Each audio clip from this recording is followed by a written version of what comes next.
All right, let's do this. Hit it, hit it, hit it.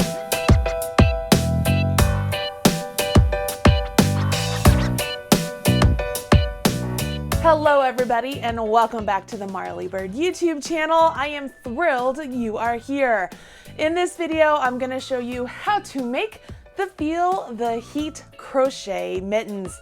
This is an inspired crochet mitten pattern by the very ones that Senator Bernie Sanders wore to the 2021 inauguration of President Joe Biden. I am thrilled to introduce this pattern to the crocheters this time. As you know, I did release a knit version, just yesterday. And the crocheters, everybody was like, when's the crochet one coming? When is the crochet one coming? Well, the answer is, it is out right now. You can grab that crochet pattern. If you take a look down here, you can see both of the patterns side by side. This one is the knit version, this one is the crochet version. They both use a Fair Isle technique, but obviously the knit one is a little bit more crisp than the crochet one, and that's because I chose to use the single crochet in the back loop only. But for right now, let's take a look at everything you need to make these mittens. I worked up my sample using the Mittens classic wool in worsted weight. I chose the colors that were as close as I could get to the very colors of Bernie Sanders' actual mittens, and I think I did a pretty good job. Obviously, along with the yarn, you need a couple tools, starting with a size H or 5mm crochet hook, a couple of stitch markers, a good pair of scissors, and a tapestry needle to weave in all those ends. Last but not least, you're going to want to get that free pattern. It's available over at marleybird.com. I've put a link in the video description right down there below. Simply go down there, click the link, and it'll take you to the pattern. You can copy and paste all of the words, but be sure to click that image of the chart and print out the chart for your use. And you know what, guys? While you're down there getting that pattern, go ahead and smash that like button, as my kids say, so that other people know you enjoyed this video. Once you have your pattern and your materials, go ahead, join me back here, and we'll get started on these very cute Bernie Sanders inspired mittens called the Feel the Heat crochet mittens.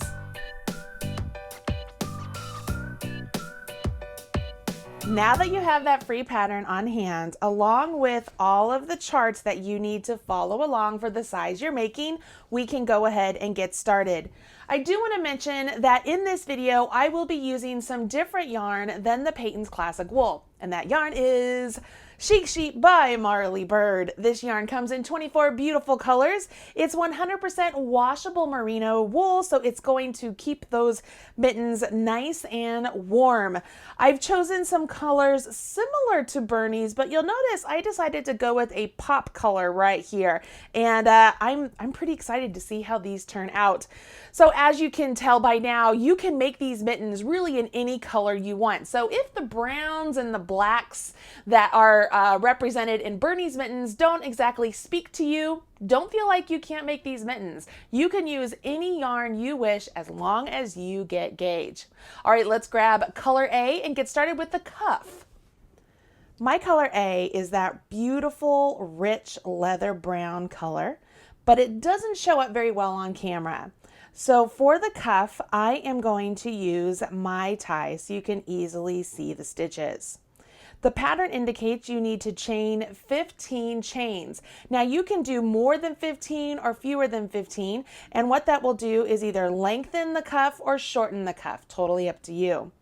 Once you get the number of chains you want for your cuff, go ahead and skip that first chain, and going into the second chain from your hook, we're going to work into that back loop only with a slip stitch. So go into that back loop only, yarn over, and pull up a loop. Make sure both loops are the same size as your hook at this portion of the hook. Then take that front loop and pull it through the back loop. Go to the next chain, go into that back loop, yarn over, pull up a loop, make sure it's the same size as the hook, and then pull that front loop through the back one. Continue this working into the back leg of each chain all the way down. At the end of your row, go ahead and chain 1 and turn your work. We are now going to work back along all of those stitches you did, and we're going to work into the back loop only once again. So skip your chain and working into the back loop only, go into that back loop, yarn over, pull up a loop, make sure it's the same size as your hook, and pull that through. Go to the next one, go into that back loop, yarn over, pull up a loop, and pull it through. The biggest thing to note when you're working these stitches is you can accidentally start to get tighter and tighter as you make more and more rows. But as long as you're making sure that that loop that you pull up is the same size as your hook, you will be consistent, okay? I have a full video right here on the Marley Bird YouTube channel for doing the slip stitch rib. That's what we're working out right here. If you want more instructions and more tips, go check that out. In the meantime, work the slip stitch ribbing on the cuff until it measures the distance written in the pattern. Remember, this is a very stretchy ribbing, so don't make it too big thinking that it looks small. It will stretch, okay? Once you've reached the distance you are supposed to make for the size you're making, go ahead and make it so that the wrong side of your work is facing you, and take the bottom of your work and bring it up to meet the top. So now the right side is facing, okay? So this is the wrong side. I bring it up and now the right side is facing. Our goal here is to work into the exposed loops right here on our beginning chain and work into the back loops only of the row we are on. So what we want to do here is our loop is right back here, right? I'm going to tighten it up a little bit, and I hope you can see this nice and easily. We're going to go into each loop that's exposed, and we will go into the corresponding back loop only on the row that we're on. Yarn over, pull up a loop, and then pull that through. Go to the next one on the foundation chain row, and then go to the next back loop only on the row you're on. Yarn over, pull a loop through both of those, and then pull that loop through. We're doing a slip stitch join, okay? A slip stitch join. By working through both of the fabrics, it brings the piece together. Once you reach the end of your work, if you separate your work apart, you will notice that the join is virtually invisible. It looks beautiful. Now don't cut this yarn off yet, because we're going to use it still to create our first round of single crochets around the edge of the cuff. Now I do have a little tip. We're going to bring in those stitch markers I told you to have on hand, and we're going to add a couple stitch markers to our cuff to help us divide up where our stitches will go. Once your cuff is seamed and it's laying down flat, go ahead and take a stitch marker and put it on the opposite side from where your hook is, at that sort of fold right there, okay? So that's like halfway, okay? So it's half the distance. Once you've done that, we now want to add stitch markers to divide up half the distance of the half. So halfway through this point, go ahead and take a stitch marker and place it in there, and you're going to do the same on the opposite. What you've done now is divide the cuff up into fourths. We're going to put a fourth of the number of stitches we need to work right here, the other fourth here, the other fourth here, the other fourth here. Do you have to do this? No, but it helps you to divide up the stitches as evenly as possible around the cuff of the mitten. So go ahead and we're going to single crochet the number of single crochets written in the pattern for the size you're making, because you know there are 3 sizes here. So choose the size you're making, find out how many single crochets we have to work around the cuff of your mitten, and let's do that. You're going to do that just like this. You will start off with a chain 1. So I'm going to begin with a chain 1, and then working along the edge of my cuff, I'm just going to stick my hook directly just into a space, yarn over, pull up a loop, yarn over, draw through 2. So that's 1 single crochet. I can kind of separate out my ribbing just like so, and then find another space to work into. So like I can either go in to that space right there, or I could go into this space down here. Just make a decision and go with it. You will know if it doesn't look good or not, and it's real easy just to rip it out if you get to a point where you feel like it doesn't look very good. Once you reach that marker with 1/4 of the stitches you're supposed to do on your cuff, here's what I'm going to suggest. Go ahead and take that marker out and place it directly into the stitch you just created, okay? So that lets you know that when you're working in this section, if you have to rip out some work, you'll know that that is the correct number of stitches you needed at that point of the pattern. And then you can just go ahead and carry on, all right? So go ahead and get all of these single crochets worked around the cuff of your mitten. Once you reach the end of the round, it's time to join with a slip stitch, and it's important to note this is the only round we join with a slip stitch. This is also the time for us to switch colors because the next round is considered round 1 on the chart, and we will be using color B. So I will insert my hook underneath both legs, or the front loop and the back loop, I guess I could call it that way, of the very first single crochet we created. I will cut the color that I was using, leaving a nice tail so that way I can use it later. And then I like to go ahead and just tie on this new color just so that it stays in place and doesn't flop around everywhere. And this is my color B for my sample that I am working up. So I will yarn over and pull up my color B and then pull that through to get a slip stitch, okay?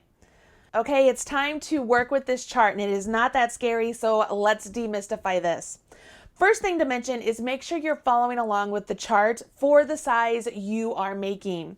You will read this chart from the bottom right-hand corner, from right to left, and from bottom to top.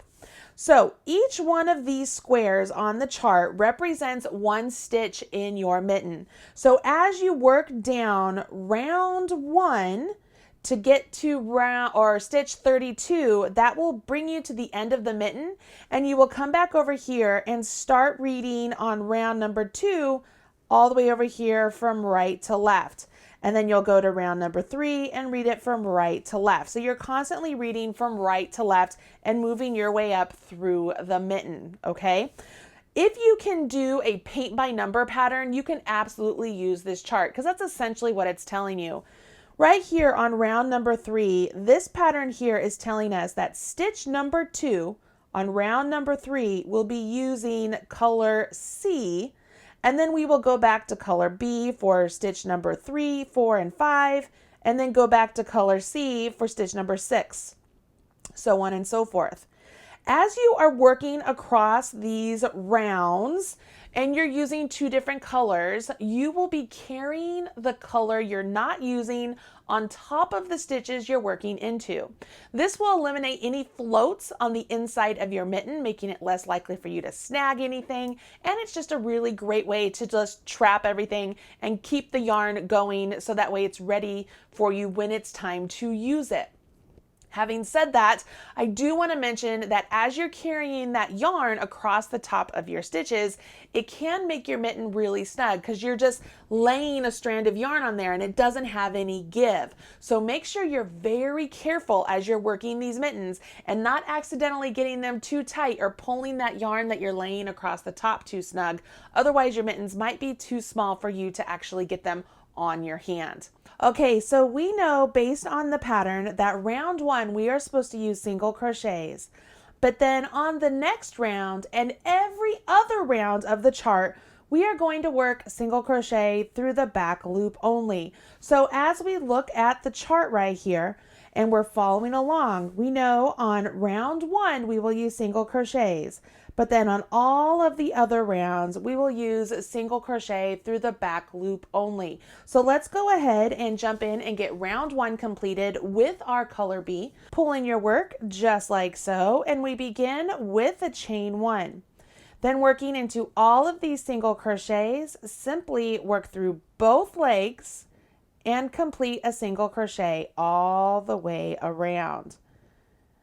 I really like how I used color A for the first round to get these stitches started on the cuff, because it just makes a very beautiful, clean transition from color A to color B into the body of the mitten.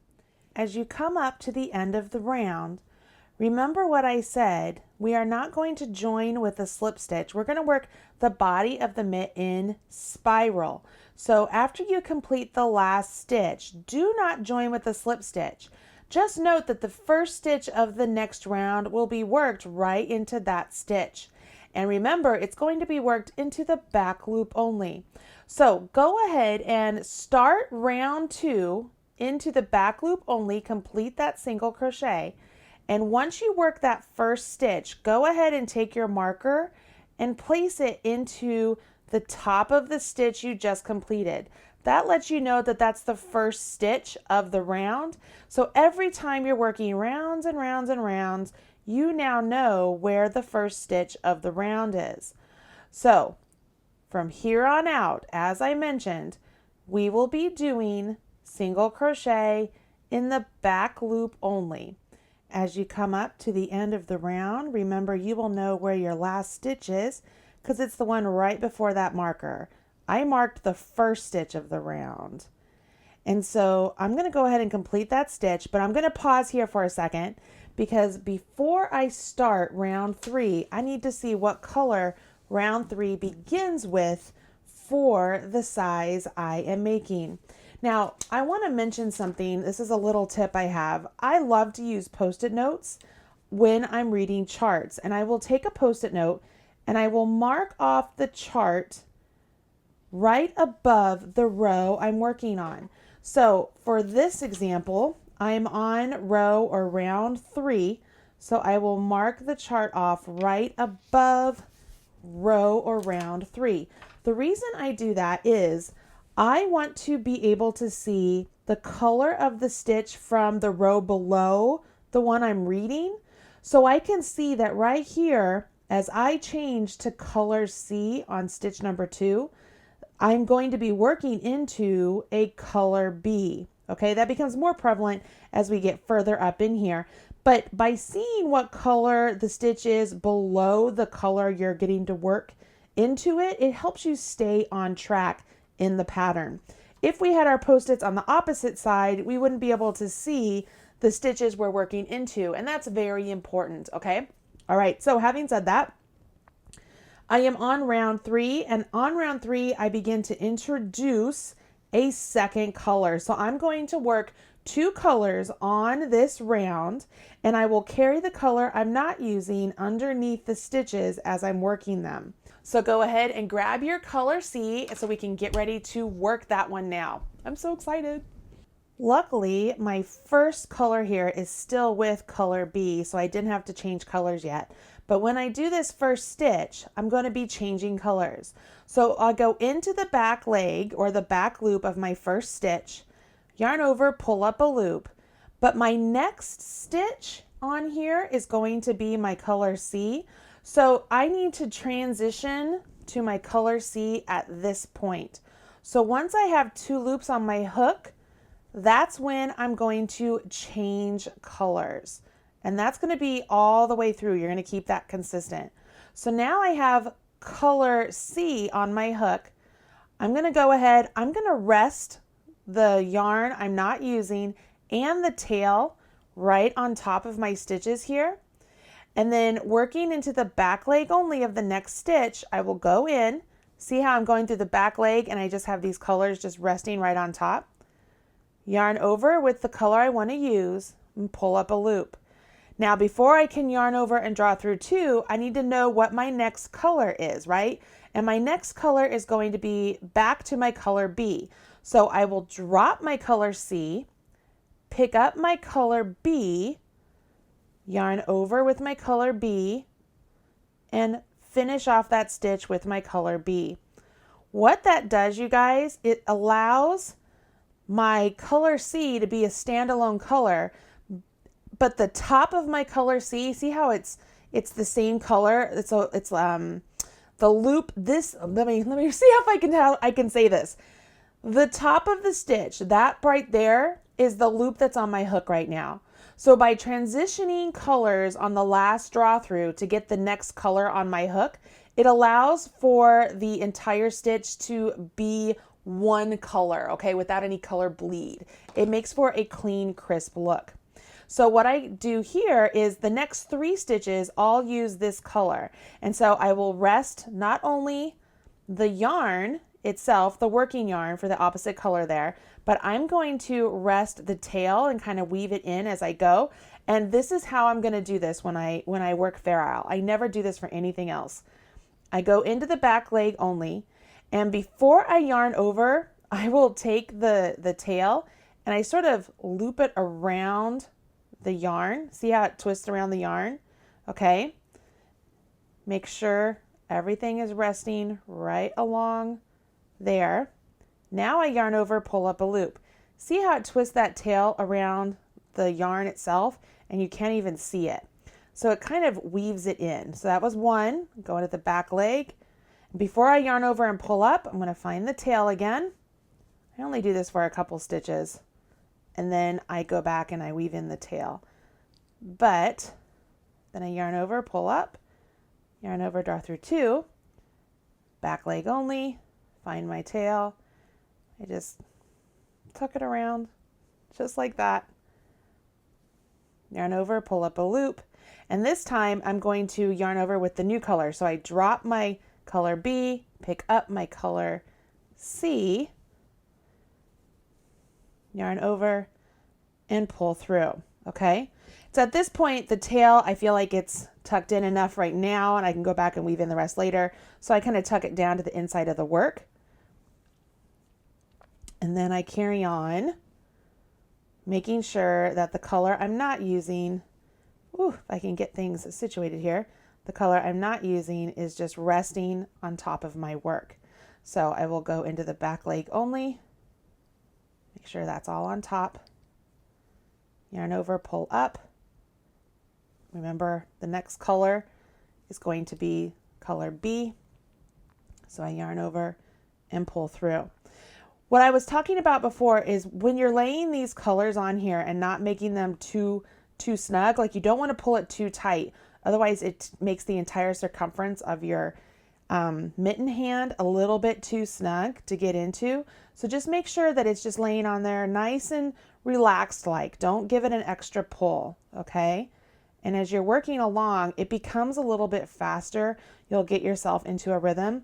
As far as yarn management, to keep it from getting twisted, I usually will keep things so that I keep one color on one side and another color, the other color on the opposite. And then when I go to pull up whatever color it is, they always kind of one twist underneath the other, but it doesn't twist down here in this part. It twists up here to where it's just kind of hidden in.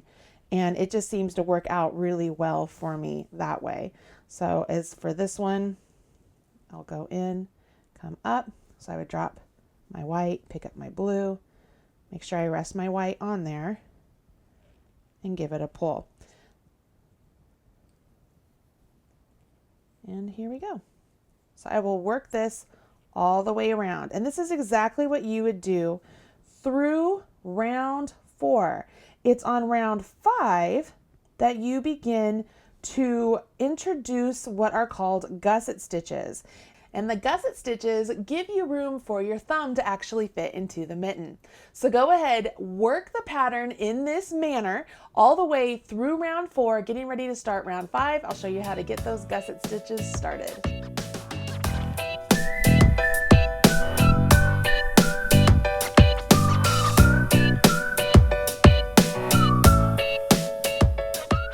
On my last stitch of my round 4, I'm getting ready to move on to round 5, and I know I'm still using color C for round 5, so I'm going to go ahead and finish off that stitch. Okay, it's at this point I can see that on the next round I am no longer using color B at all, so I can cut my color B. Make sure you always leave a nice long tail that we can then weave into the inside of our mitten when we're all done.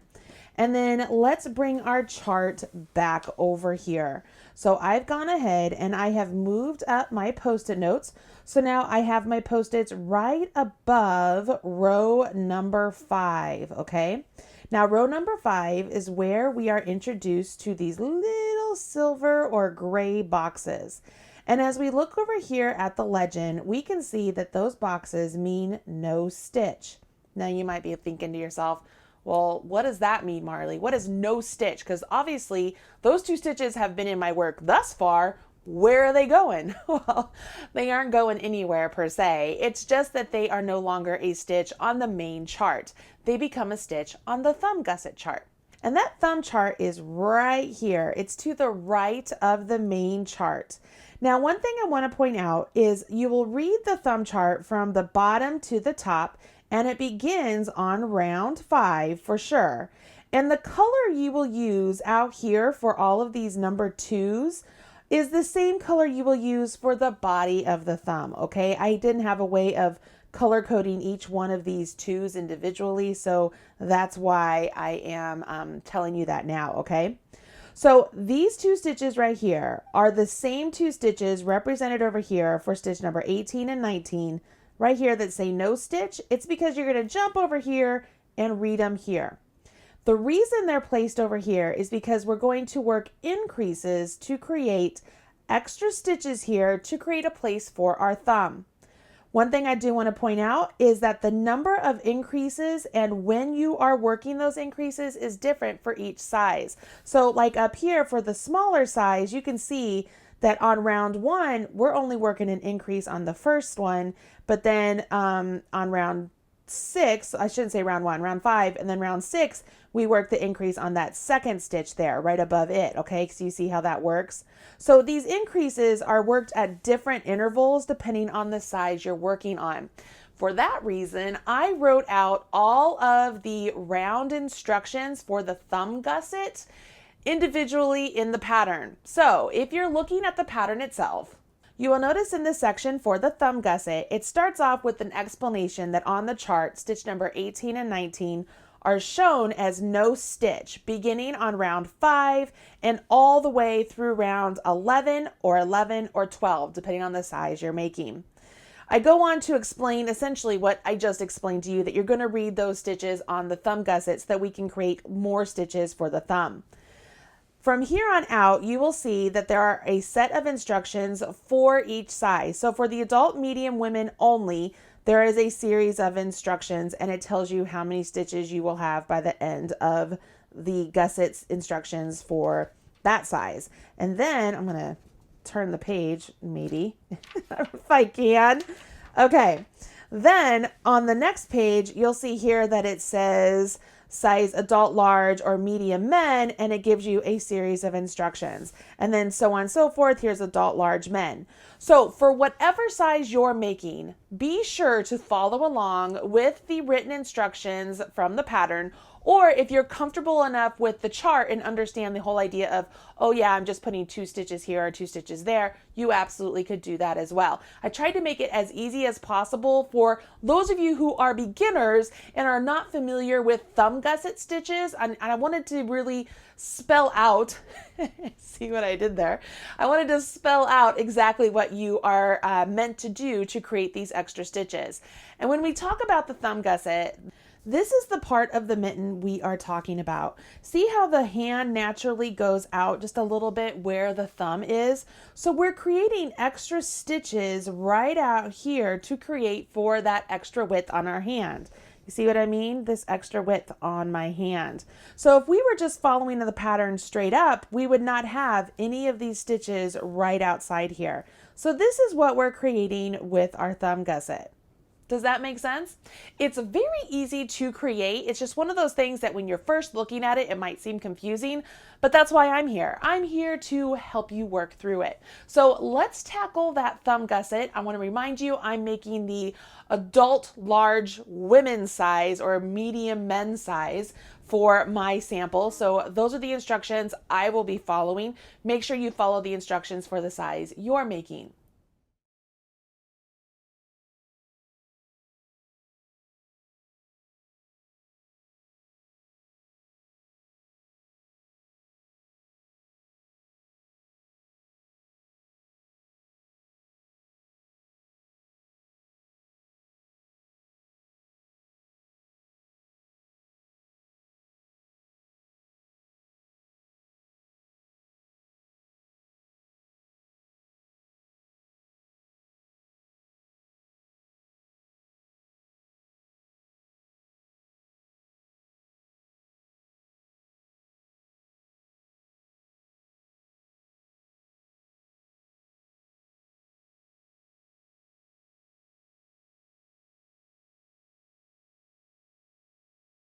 Okay, I have reached stitch number 17. Here is my 18 and 19. I can double check that on my chart as my non-stitch right here are on top of 2 of my color C's, and I can see there are 2 of my color C's. So over these 2 stitches, that's where I'm going to begin to follow along with my thumb chart. And I can see I have to begin with 2 stitches into 1 and 2 stitches into 1 to get me to 4 stitches. So I'm going to work into the back loop only and just work a single crochet and then do that one more time. Once I do that, I'm going to take another marker and I want to place that into the first stitch of the 2 that I just created. Okay, so that essentially is my stitch number 18, right? And then over here, here's my stitch 19. So I'm going to do a single crochet in the back loop only there and do one more. And then over there, I'm going to take another marker, if I can grab it, and I'm going to place it into that one. Okay, because that was essentially my stitch 19.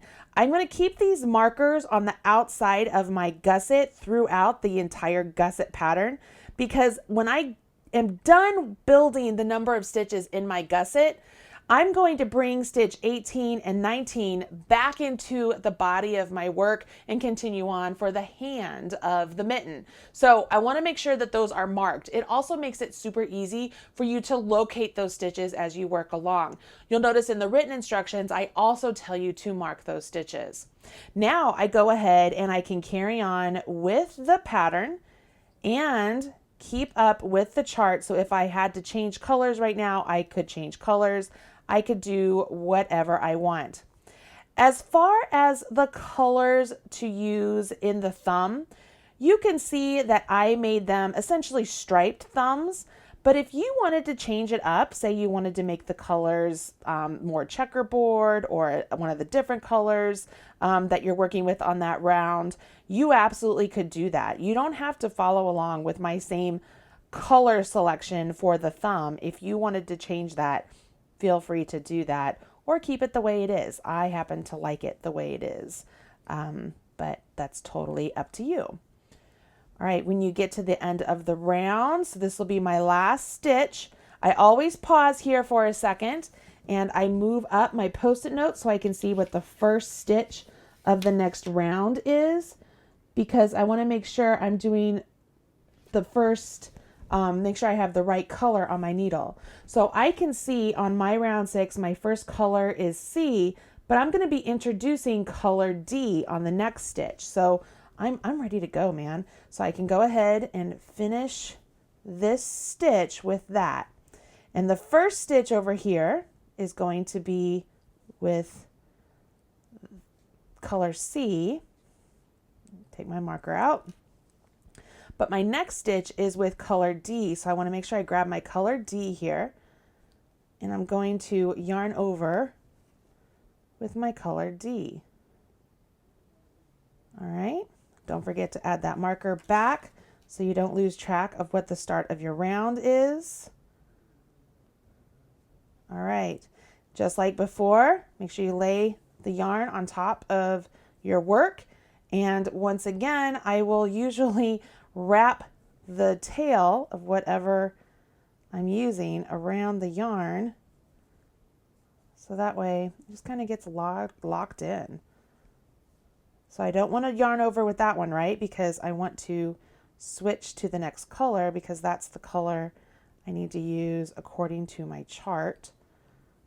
It becomes a little tricky, and I promise as you get going, it will get easier to manage the yarn, okay? But here, when you're first kind of starting with the 2 colors, it's a little bit tricky. But I have to do 3 stitches with my color C.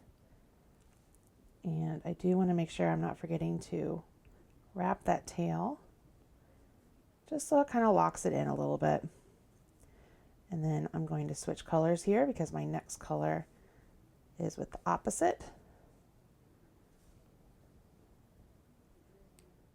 I am coming up to my first marker of my gusset, and I can see on my gusset chart that I am supposed to work these stitches with my color D. So I'm going to put that on my hook, And then here we are, here's my marker.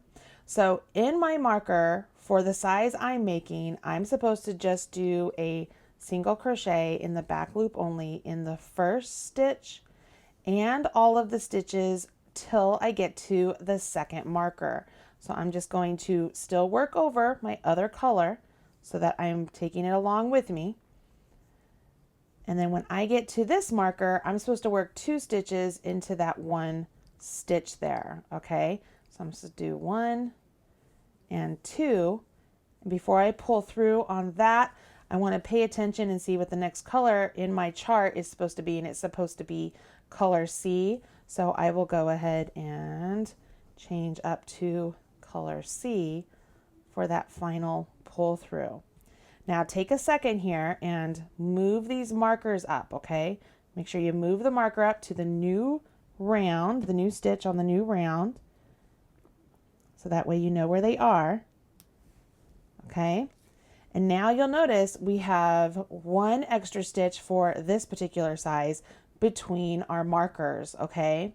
All right, so you'll continue doing this all the way through round 11 or 12, depending on the size you're making, and work those increases when the pattern indicates you're supposed to do so, all right? We want to get all the way up till until we have the correct number of stitches in our gusset, and then that's when we will get back to our hand instructions. Okay, let's continue on with all of the thumb gusset instructions for the size you're making. Once you have reached the end of the thumb gusset, join me back here and I will help you transition back to just the hand stitches. It's really easy and fun, and by that point you are on your way to finishing up this really cute mitten inspired by Bernie Sanders' inauguration mittens. Can you believe we're making these? I mean, there's no reason the knitters should have all the fun, right? I love that we're doing this. All right, go ahead, hit pause, and then join me back here when you're ready.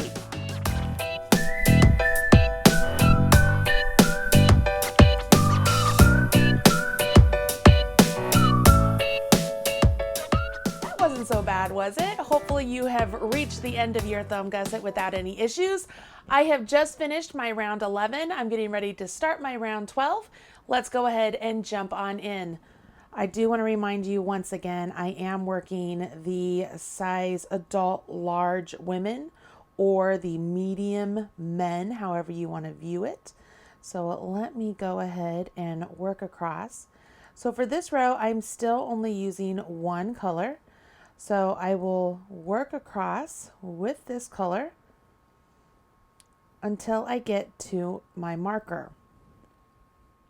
As I get to my marker, what I'm going to do is I will work 1 stitch into this marked stitch, and that is now my stitch number 18 back in the game. So I can remove this marker, and then I'm going to skip all of these stitches we created in the gusset and jump over here to my other stitch that's marked. That would be my stitch 19, and work into the back leg of that also.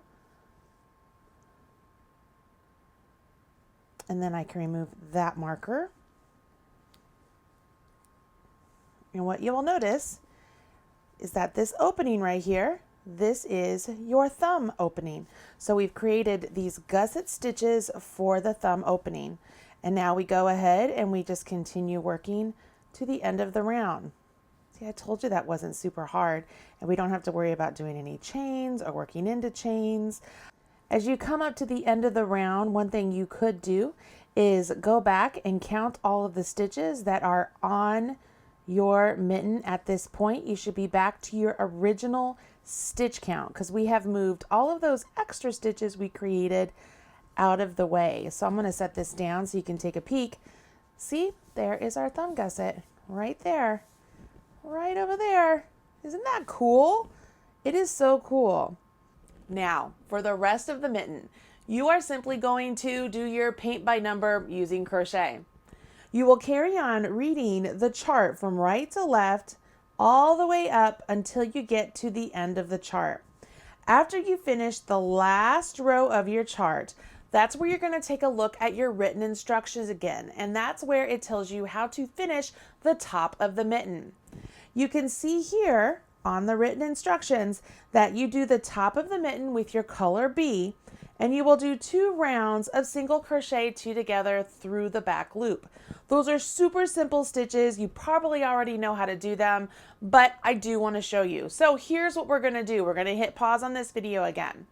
Let's go ahead, finish the rest of the mitten all the way to the top. When we get to the top of the mitten, join me back here. I'm going to show you how to do those single crochet 2 together through the back loop, and then I'm going to show you how to finish off the thumb. After that, you just start the second one. And then you'll have these done in no time. So go ahead, finish this mitten, and then join me back here and we'll carry on with the rest of it and you'll be done.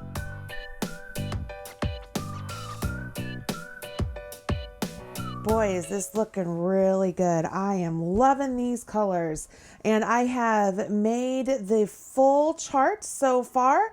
It's time for me to do the top of the mitten, which consists of a complete round of single crochet 2 together through the back loop.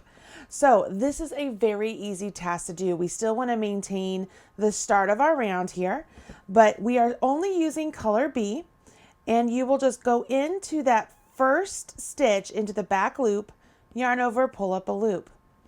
Go to the next stitch into the back loop, yarn over, pull up a loop. So you have 3 loops on your hook.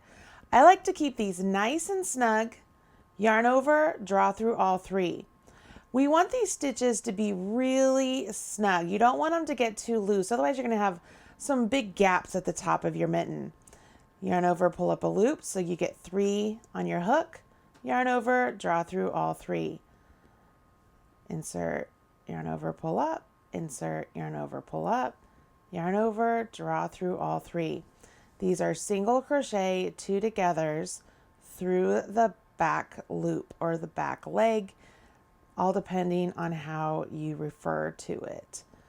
It's pretty easy. So we will be cutting our number of stitches in half with this first round. And you'll notice I did write that there is another round, but if you find that this first round is enough for you and you want to pull the mitten closed at this point, you absolutely could do that. Another side note is if you were following along with the chart and you find it to be a little bit long, remember in the instructions I actually mentioned that it stretches more vertically than horizontally, so the top of the mitten could actually overstretch. And if you find that's the case, you can go ahead and eliminate some of these rounds here at the top. If you want to do that, that would not be a bad thing, and it would still make a beautiful mitten. Just want to throw that out there to you guys. And I'm going to continue on until I get to the end of this round. All right, so I am at the end of the round. You can see it's starting to pull together right here at the top of the mitten, okay? I have one more round I must do for the finish of the mitten, and I'm gonna go ahead and move this up. I forgot to move it up the last round, but I know where I am. So let's go ahead and work single crochet 2 together once again in the back loop only all the way around, and try your best to keep these as snug as possible. All right, you want to make sure that you are pulling the top of this mitten together really nicely. When you come around and you work into that last stitch to do the single crochet 2 together, the last thing you need to do is go ahead and in the first stitch over, do a slip stitch. Okay, now we're going to cut this yarn, leaving a nice long tail that we are then going to weave around all of these stitches to close this opening, because we only have a few stitches left up there. You guys can see that, right? So you have a choice here. In the pattern, I wrote it for you to go through both legs here to close the top. But if you want to maintain this sort of ridge look all the way around, you could just go through the back leg only and pull it together. And I'll show you what that means, and then I'll show you on the original what I did, so that way you could compare the two. So for this one, let me go through the back leg only of the stitches that are remaining. So I'm simply just going to put my I put my tail on a tapestry needle. I'm going to go into the back leg and just thread it through. Back leg, thread it through. Back leg, thread it through, so on and so forth, all the way around. Once you've gone around all of the stitches, okay, you should be able to take this tail and give your piece a nice pull. So you can pull it closed. You can see there, by going through the back leg only, I kept this really nice swirl. And then it's a very beautiful sort of, I call it like a pucker. It's like, you know, this really beautiful rosette right there at the top of the mitten. And you've pulled it together nice and snug. Now you have to secure this or it will come undone. So I will usually thread my needle through these stitches one more time. And then I will secure my tail to the wrong side of my fabric. So I'm going to go through them. And then the last thing I do is thread it directly down into the mitten. And then when I thread it into the mitten, I secure it really well on the inside, as well as all of the other tails that you have here for all the other yarns. So here is the top of my mitten tail. I would pull this in, and then up here on this side, this is where I would really just kind of go back and forth and weave in my tail, making sure I'm not threading it through to the opposite side, but especially up here at the top of the mitten, you want to make sure that this is nice and closed, and we just don't want to get it opened up and then have a hole at any point in time, right? Like that's not something we want to create. Once all that is secure, you can go ahead and snip it close. Now, remember, a lot of these we wound around as we were going, so they're pretty secure in there, but if you want to make sure they're absolutely secure, I highly recommend threading each of these onto a tapestry needle and bury them into your work, which is just as simple. It's not exactly weaving in. You're going to just thread it through the stitches, and you actually split the stitches as you go. Okay, pull that and then go back the opposite direction. Again, splitting the stitches and going through the tail itself as you go back. And then you could do it one more time if you want to lock it into place. And you have just buried in the end there. Do that for all of them and nothing is going to be coming undone. Okay, so I want to flip this around and show you what the top of the mitten looks like. Okay, can you see the top of the mitten there? It's really beautiful. It's such a nice little swirl, and then that little rosette there inside. And the original mitten, what I did, well, I'm going to take it out of this really neat holder here that I got on Etsy. But at this top of the mitten, you can see I pulled together all of the legs, the front and the back leg, and pulled it together to get that rosette. So you could do one or the other. They both look great. You could do either one and make it work. So now that the top of the mitten is complete and the body of the mitten is complete, the only thing left here, let's see, there's my thumb over here on this side. The only thing left is the thumb right here and the thumb to match this one. So the thumb is done with color B, and it is so simple. You're going to be like, oh my gosh, I can't believe I've ever been afraid of making crocheted mittens before, because this is so easy. All right, you guys ready? Let me show you how to do this. When I start on the thumb of the mitten, I like to begin right here at this edge of the thumb, okay? Just as if we were going to continue working in the round, I want to keep those stitches nice and consistent.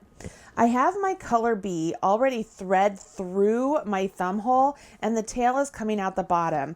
I make it nice and long so that way if I want to tighten up this at all, I can just give this tail a tug, and it just helps me out a little bit here, okay? So we want to join with a slip stitch into the back loop of this first stitch here. So I will just go ahead and join with a slip stitch. Okay, Give it a tug, make sure that's tightened up. We'll start off with a chain 1, and here we go. We're gonna work around the stitches that you have free here, working as single crochets through the back loop only around those stitches until we get over to the hand where we had pulled together stitch number 18 and 19. Remember that? And we're going to make 2 stitches right there. So if you ended, let's just pick a number. If you had 10 stitches on your thumb gusset, once you make those 2 extra stitches on the hand itself, we're going to make them right there. You'll have 12 stitches. Does that make sense? So we're going to increase by 2 stitches, and it's going to make the thumb just fit really nicely. Okay. And that's going to be basically it. You will work in the round until the thumb measures the distance you want it to measure for your mitten to fit your hands or whoever you're making it for. I did put a number in there that is a pretty standard number, but I will leave it up to you.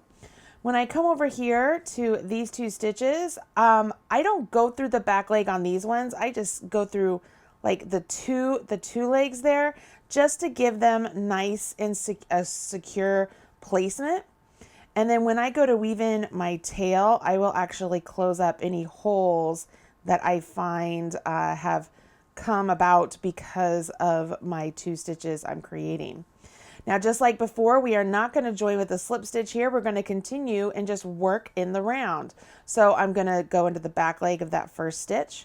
And when I'm done with it, I will take my marker and just plop it right there into that stitch, just like before. So now I know where the start of my round is, and I just continue working round and round and round and round until this measures the number I want it to.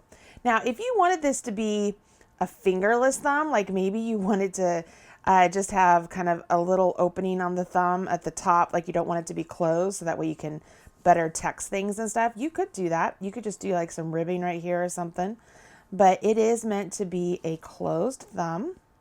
So that's what I'm doing. Once you've reached the correct measurement, we are going to do 1 full round of single crochet 2 together through the back loop or back leg. So that way we can condense down the number of stitches we have.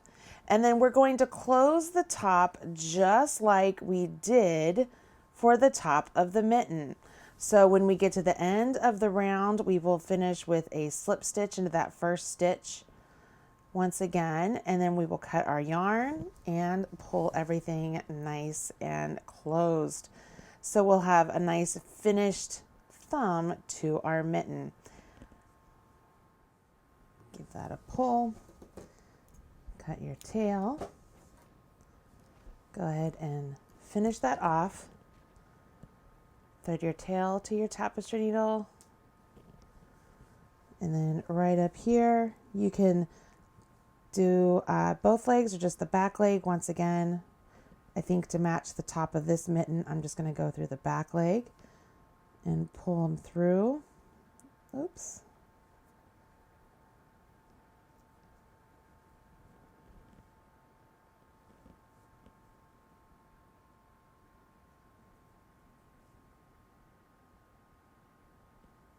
Once you've gone through all of them, go ahead and give them a tug to draw them closed, and then make sure you're securing all of the stitches so the top of your mitten thumb looks really nice and well put together, just like that. Weave in your tails on the inside, okay? So I already showed you how to do that, but overall, voila, this is how the mitten looks. Do you want to see it on? Let me put it on and show you how cute this little thing is. I just love these little mittens. They're so great. Look at that. Look how adorable this is. Oh my gosh. I am so in love with these colors. They look so fantastic. And as I said, I know that working the single crochet through the back loop only doesn't give as crisp of a Fair Isle look as the knit version does. But if you're an experienced crocheter and you like to do the split single crochet, you could just swap out the split single crochet for the single crochet in the back loop and create a really great look. I do have a video for split single crochet mittens actually that I did as a knit along just last season, so you can check those out if you have a question. But other than that, let's take a look at these two mittens side by side. How cute are they? Oh my gosh, I just love them so very much. They look good on both sides, and conveniently you don't have to make a right one and a left one as far as changing the pattern. They are perfect for right and left hand. I love these mittens. I think they are spectacular, and I know that you are gonna love them too. See what I did there? All right, everybody, that's it for me and the Feel the Heat mittens in the crochet version. If you're a knitter, you can check out the knit version. I hope you enjoyed this video, and if you get a chance, please leave me a comment below and let me know what colors you're going to make your mittens. Don't forget that I also have a lot of free patterns free over at marleybird.com. Take some time and peruse them whenever you want. I'm Marley Bird. This is the Marley Bird YouTube channel. Hit subscribe so you are up to date whenever I release a new video to help you become a better knitter and crocheter. Bye, everybody. I cannot believe I made these mittens. Oh, they're so fantastic.